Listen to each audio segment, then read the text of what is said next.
Salut tout le monde, c'est ArdorGF. Dans cette vidéo, je vais vous présenter une config PC Gamer à 750 € sans GPU. Comme vous le savez sûrement, c'est très difficile de trouver des GPU en stock et à bon prix en 2021 à cause de la pénurie.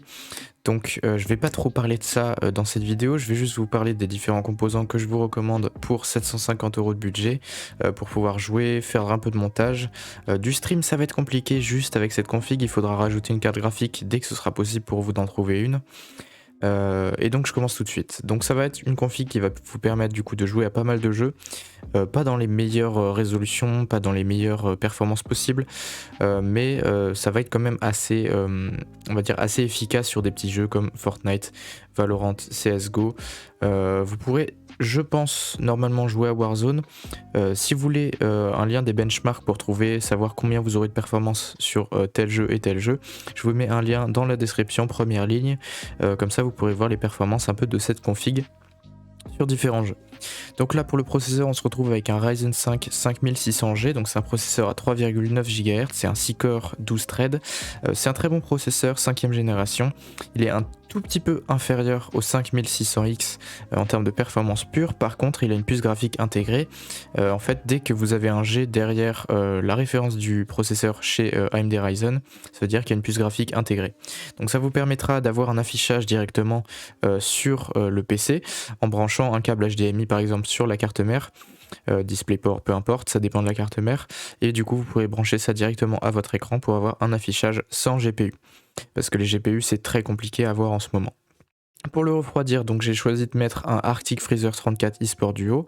Donc c'est un ventirad qui est franchement assez polyvalent, qui est vraiment silencieux et qui est super performant pour seulement une cinquantaine d'euros.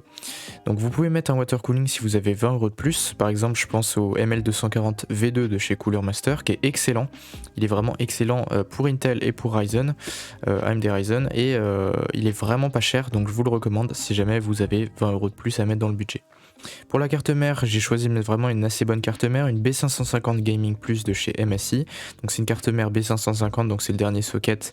Enfin, il y a d'autres sockets qui sont un petit peu plus haut de gamme, mais ça va coûter tout de suite beaucoup plus cher. Et donc là c'est un bon modèle, c'est pas le modèle le plus haut de gamme en B550, mais c'est pour rester dans le budget, et c'est vrai que c'est une carte mère qui va vous tenir vraiment assez longtemps, et qui a pas mal de compatibilité avec les composants. Pour la RAM, donc je vous ai mis 16 Go de... Donc pour la RAM, je vous ai mis des Crucial Ballistix, donc 16 Go en 2 barrettes de 8, DDR4 3200 MHz, case 16, donc très bonne RAM, excellente, 72,98 €, c'est un excellent prix. Juste petite parenthèse, on est sur le site PC Part Picker, donc c'est un site qui va regrouper tous les prix de tous les composants et qui va vous rediriger vers les sites des vendeurs, donc je vais vous montrer tout de suite. Si je clique par exemple sur acheter le processeur, ça va me rediriger vers le site Amazon, donc là où le processeur est le moins cher, et vous pourrez le commander. Donc là vous pouvez voir qu'il est expédié sous 3 à 4 jours. Amazon c'est plus rapide que ça, ils mettent souvent des délais un petit peu plus longs que la vérité. Donc voilà, fin de la parenthèse, je vais retourner directement sur la config. Donc pour accompagner tout ça, je vais vous mettre un stockage SSD de 1 Tera, donc c'est un Crucial MX500.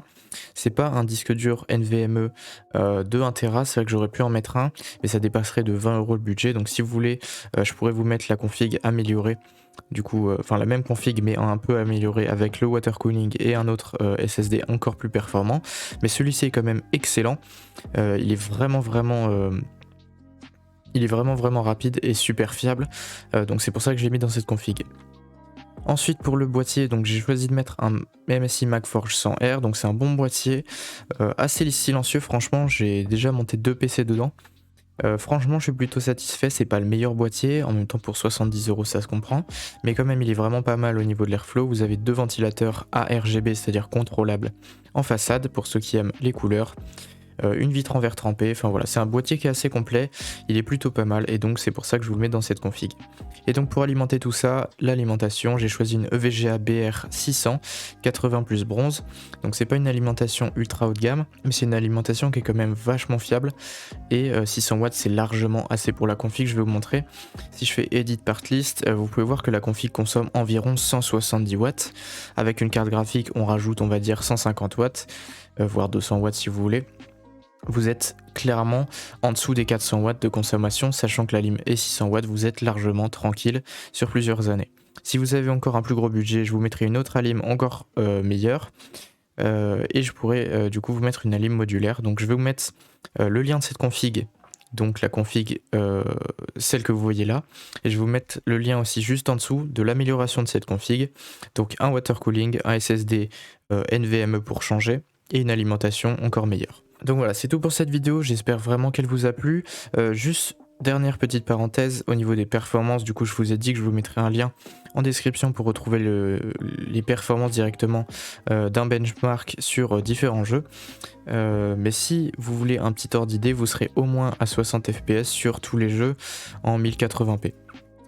Donc vous pourrez pas être en 4K, en ultra ou ce que vous voulez. Pas avec cette config, il faudra acheter une carte graphique en plus parce que là il n'y en a pas. Vous tournerez uniquement sur la puce graphique du processeur du 5600G, qui est quand même excellente pour le prix.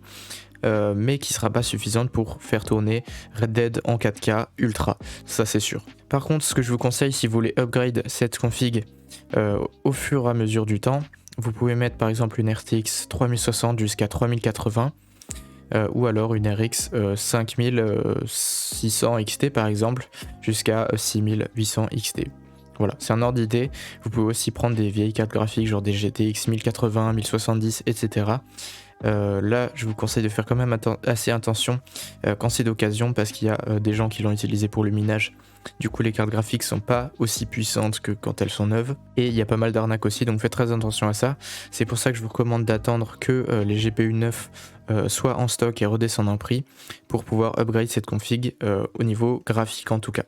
Donc voilà, c'est tout pour cette vidéo. J'espère vraiment qu'elle vous a plu et qu'elle vous a aidé à monter votre premier PC. D'ailleurs, j'ai fait une vidéo montage PC qui va se mettre juste là en fiche en haut à droite. Donc c'est une vidéo assez longue, mais elle est vraiment très détaillée pour monter son PC soi-même. Ça fait gagner pas mal d'argent et au moins vous êtes content au final de votre montage. Donc voilà, c'est tout pour cette vidéo. Vous pouvez vous abonner à la chaîne si c'est pas déjà fait, me suivre sur les réseaux sociaux, mettre un like si cette vidéo vous a plu ou aidé, partager aussi à vos amis qui chercheraient une config dans ce budget-là. Donc c'est une config qui va être du coup entre 750 € et 1000, on va dire 1700 € avec un GPU et quelques petites améliorations. Donc les liens sont en description et moi je vous dis à la prochaine, à plus pour une nouvelle vidéo. Allez, ciao.